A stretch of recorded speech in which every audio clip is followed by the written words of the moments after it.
xibaar yu wér te wóor ca tàng ba abonnez-vous pour ngeen di mën di jot suñuy vidéo. jërë ngeen jëf ci ànd gi ak ñun ci chaîne bii di Buzz 221 HD dañu dikk ak yéen ci xibaar yi. Ousmane Sonko daal nay lancé conseil national du numérique ngir accélérer l'économie digitale. Le premier ministre Ousmane Sonko daal nay installé jeudi ñaari fan ci weeru octobre atum 2025 le conseil national du numérique CNN mu nekk nag ab instance boo xam ni dafay dajale lu toll ci ñaar fukki figure yoo xam ne nag dañu leen a xam ñu daal di jóge ci administration du secteur privé bi waaye tamit ak société civile bi. Objectif bi nga xam ne nag daan nañ koy am mu daal di fexe nag ba def réew mi ci wàllum cadre de concertation boo xam ne nag dañuy mën a orienter choix stratégique yi nga xam ne dañ koy def ngir soutenir chantier yi nga xam ne am nañ ko mu nekk ay chantier majeur rawatina nag yu jëm ci wàllum digitalisation bi. ci cérémonie boobu yi nga xam ne doon nañ ko amal nag le chef du gouvernement daan nay insisté bu baax a baax ci am solo gi nga xam ne nag daal numérique daan na koy am solo ci vision bi nga xam ne président de la République Bassirou Diomaye Faye daan na koy am. ci loolu nag daal muy souligné ni ab levier la boo xam ne daal dafa war a nekk ci lu jëm ci wàllum transformation bi ci wàllum économique waaye tamit social bu Sénégal. CNN nag dina nekk loo xam ne dafay am ak rôle bu am solo ngir lu jëm ci wàllum innovation daal di favoriser bu baax a baax nag ci wàllum kër yi xëyum ndaw ñi waaye tamit ci wàllum technologie ak li nga xam ne tamit mooy renforcer bu baax a baax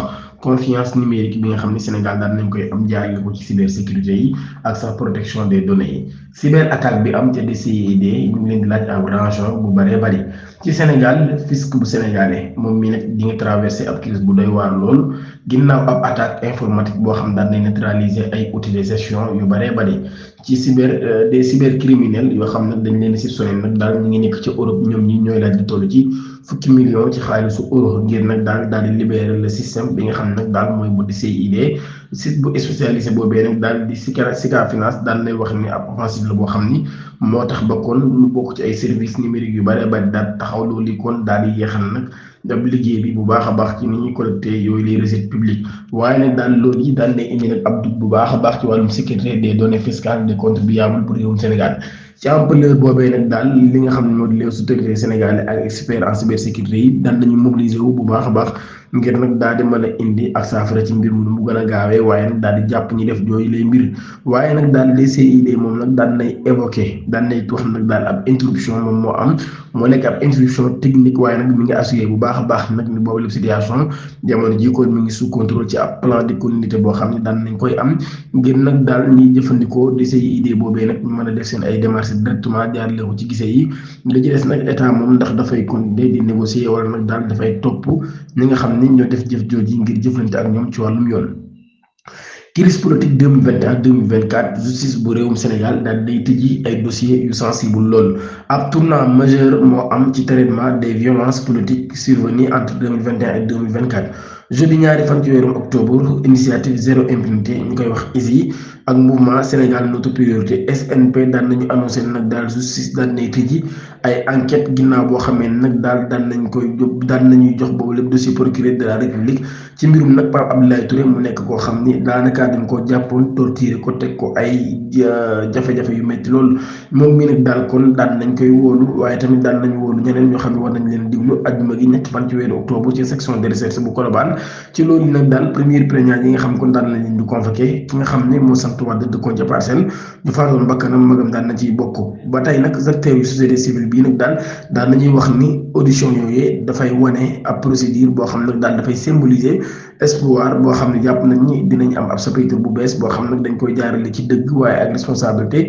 ci loolu yi citoyen yu bare ban nag daal ñi ngi xaar kon justice daal di continuer ay investigation moom mu nekk nag yoo xam ne dañ koy teg ci yoon waaye teg ko ci transparence ngir loolee victime yi nag daal ñi nga xam ñoo nekkoon ca période bu doy waar boobee ñëpp daal di am nag li ñuy wax gain de cause wala sax daal di am réparation ci yu doy waar yi nga xam ne teg nañ leen ko waaye ñi nga xam ne nag ñoo di responsabilité ñu daal di leer nañ ñu xam ku ne kan moo ko ci def. arrestation en série la ko yéenekaay bi daal di tibbee mu wax nag daal ay figure yu bokk ci APR ak ay influenceurs yoo xam ne yoon daal na leen di jàpp waaye sax ak ñu bokk ci yeneen côté bi yépp division spéciale de cybersécurité daan lay jox ay dossiers yu bëree bëri ci yoon wala sax procureur ginnaaw bi nga xamee nag daal daan nañ ciy jàpp ay responsable politique wala sax ay figures yu nekk ci réseaux sociaux yi bokk na ca Pape Mahawa Diouf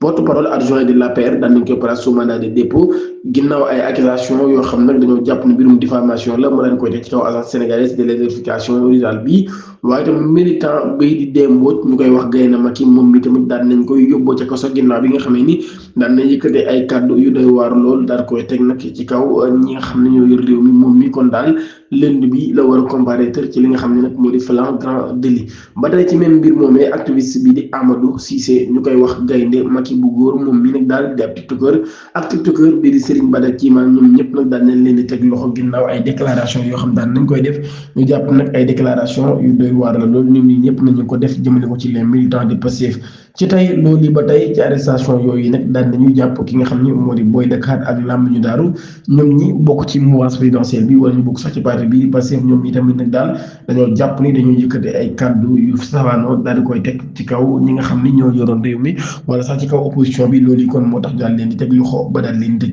Ngoné Saliou Diop daal nay wax ni nag daal ay association pël ñoom ñi daan nañuy dem wala sax mbirum Ngoné Saliou Diop ay association pël yu jóge ci boor bu nekk rek daan nañuy dem daal di dem ci yoon ngir nag daal di porter plainte Ngoné Saliou Diop ay kàddu yu mu yëkkati moom journaliste bi di Ngoné Saliou Diop daal di nag visé ancien président Macky Sall ak communauté pël bii nag daal daan nay indi ab indignation bu bari loolu ci association regroupée au sein des collectifs pour la défense de la cohésion nationale daal dañuy déposé nag ab plainte ngir intermédiaire wala sax jaarale ko ci intermédiaire bii di maître Abdou Alassane Diallo avocat à la cour daan ko jaarale ci procureur de la République de Dakar ñoom ñi nag daal ñu ngi rapproché chroniqueuse bi ñu nag daal dafa yëkkati ay injures publiques ak diffamation daal ak incitation à la haine via un système informatique ba tey ñi nga xam ne ñoo di plaignants yi nag daal leen déclaration yi ab déclaration bu doy waar loolu te loolu yi nag daal mën naa yàq dara ci jàmm ji nga xam ne nag war naa am ci réew mi waaye tamit daal mën naa menacer la cohésion nationale waaye nag ñu ngi woo bu baax a baax yoon ngir nag mu daal di taxaw ci nu mu gën a gaawee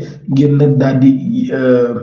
mbir moom ñu daal teg Ngoné Saliou ci yoon ngir nag ñu daal di wane respect ak égalité bi nga xam ni moo war a am ci réew mi entre citoyens waaye nag nee na loolu kon dafa war a nekk loo xam ne ay principe yu am solo la war a doon. moom Madiambal Diagne daan nay àddu ginnaaw bi ñu ko teree mu génn réew mi mu waroon dem ca France jaaree ca AIBD ci guddi 23 septembre jàpp 24 moom mi Madiambal Diagne nag ginnaaw bi nga xamee ni daan ne mujjee génn réew mi daal di dem kon ca réew mi fa nga xam ni moo di Paris la France moom mii nag daal dàq bi nga xam ne dàq nañ ko commissariat bu police de l'aéroport bi nga xam ni moom moo fa nekkoon jamono boobee nag daal daan nañuy wax ni moom Madiambal Diagne mi daal na yëkkati ay kàddu daal leeral ci moom la mbir neen nag daal ministre de l'intérieur bi nga xam ne dàq nañu ñu leen mbir ci ab communiqué dafa wax daal nag ab avis de recherche dafa amoon ngir ñu interpeller ki nga xam ne moo di Madiambal Diagne waaye Madiambal Diagne nag daan nay wax ni loolu mu amul woon benn yoon ndax bu loolu amoon dinañ ma jàpp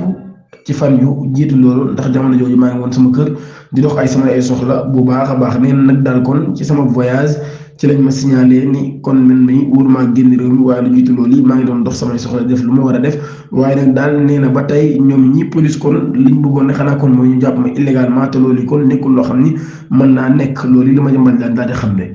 Senelec ñoo wax ni courant bi yokku gi muy yokku dara warul ko la ñoo nekk ci vacances jamono ji tàng kër yu bari ay nit vacances yi nekk fi loolu moo tax courant bi daal di yokk loolu mooy kàddu yi nga xam ni Senelec daal na koy xamle waaye ñu bari ci askan bi gëmuñu ko ndax nee na lañ doon jënd daa wàññeeku par rapport ak liñ leen daan jaay ba tey keneen ki nga xam ni wala beneen mbir bi nga xam ne ci la ñuy tëjee muy du doy waar lool koo xam ni kilifa la ci réew mi di ab haute autorité lañ wax ni doomam la ñu jàpp